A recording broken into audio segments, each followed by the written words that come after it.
E aí pessoal, no vídeo de hoje eu vim estar começando uma série sobre eletrônica de potência aqui no canal e eu vim começar a série, né, com um vídeo sobre princípio para análise de conversores chaveados em regime permanente.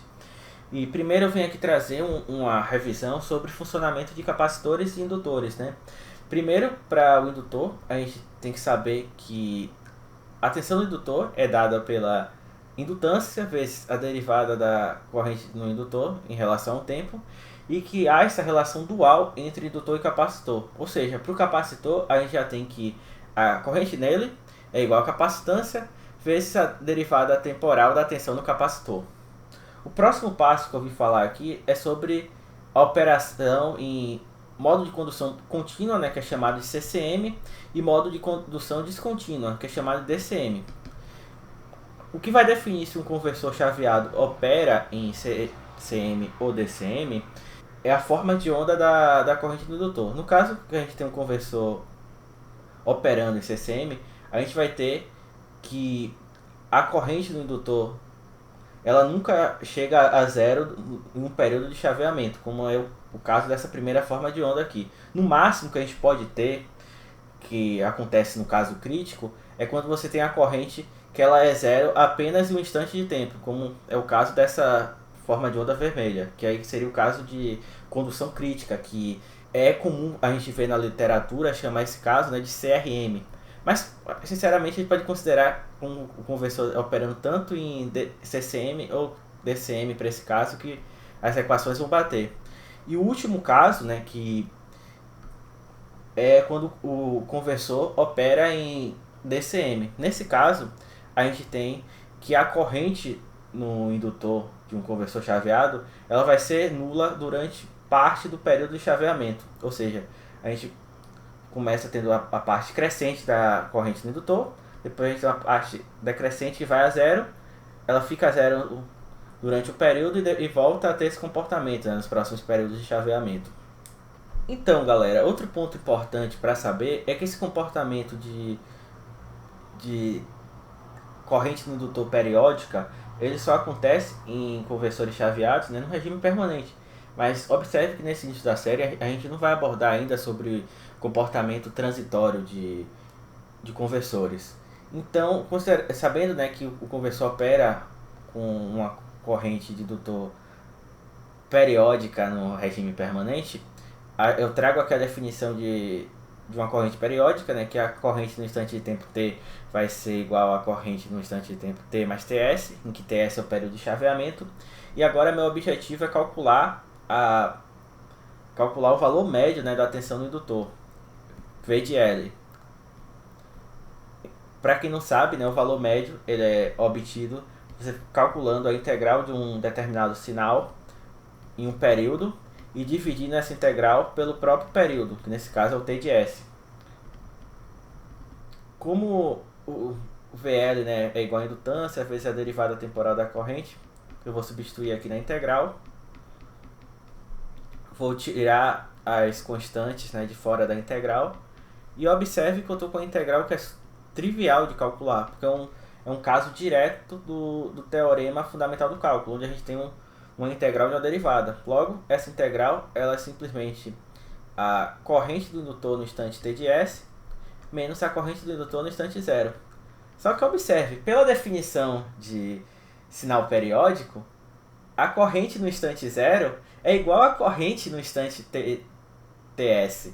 Logo, o valor médio da tensão no indutor, quando o indutor opera, né, com a corrente periódica, é igual a zero.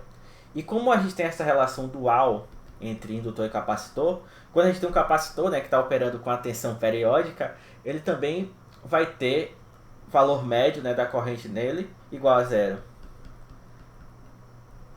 Isso é importante porque agora eu vou derivar o balanço volt-segundo no indutor e o balanço de carga no capacitor, que são as equações que a gente usa para fazer análise de conversores chaveados. Primeiro ponto, vamos pegar essa forma de onda aqui. Observe que a gente tem esse período, né? Primeiro período onde a corrente do indutor está crescendo, acontece quando a chave do circuito está desligada, então vou chamar esse período aqui de T1.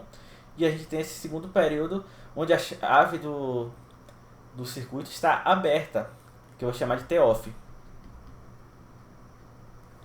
Então, meu objetivo agora é voltar para a expressão da tensão média no indutor, só que separar ela em duas partes.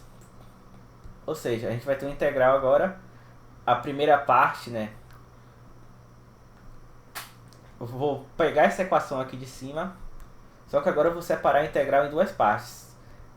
O primeiro intervalo de integração ele vai de 0 até T1, e o segundo intervalo de integração ele vai pegar o resto do período, né? Então ele vai de TS a T1, que nesse caso a gente tem que o T-off é igual a TS menos T1.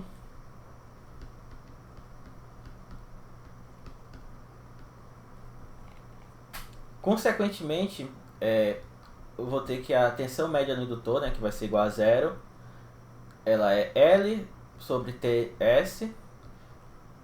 Já vou calcular diretamente a integral, que a gente vai ter a corrente do indutor no instante de tempo T1, menos a corrente do indutor em zero.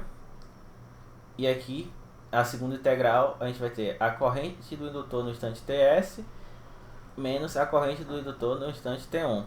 Não, eu não vou cancelar as correntes.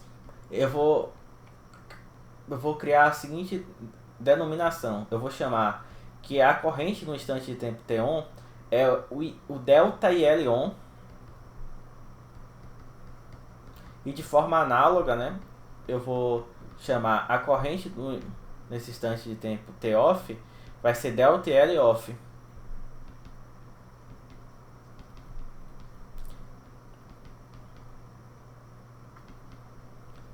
Com a nomenclatura que eu dei, a gente vai ter agora que L sobre TS, né, delta IL on mais delta IL off é igual a zero.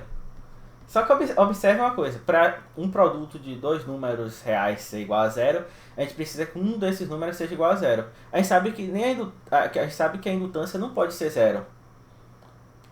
Então, a única forma dessa expressão ser igual a zero é a gente ter que o delta IL on seja igual ao delta IL off.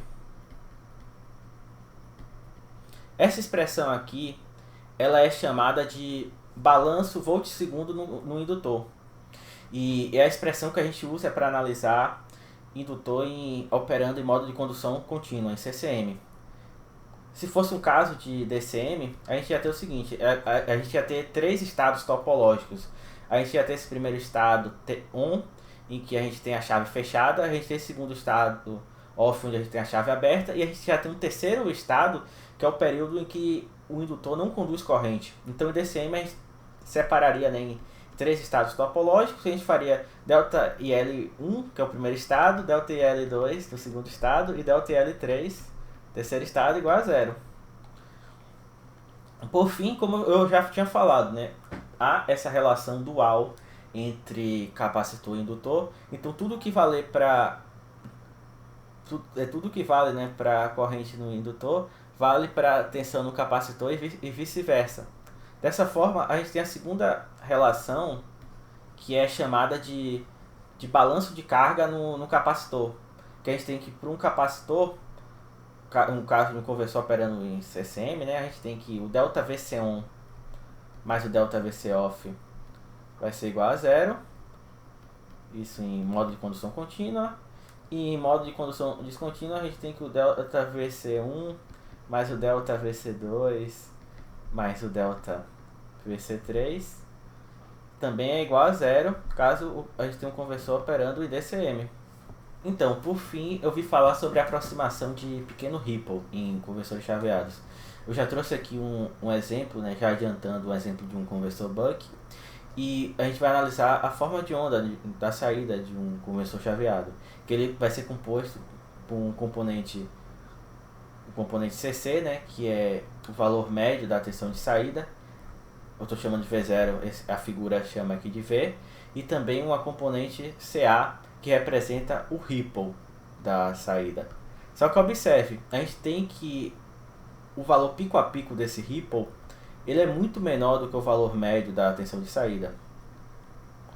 Dessa forma, quando a gente está analisando um conversor chaveado em regime permanente, a gente aproxima a tensão de saída por seu valor médio.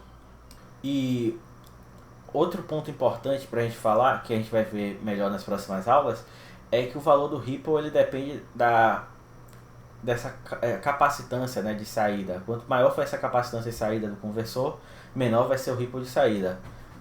Finalizando essa série, né, eu vou recomendar 2 livros. O primeiro, que é um livro mais avançado, que foi inclusive o livro que eu tirei essa figura aqui, é o livro Fundamentals of Power Electronics, do Robert Erickson.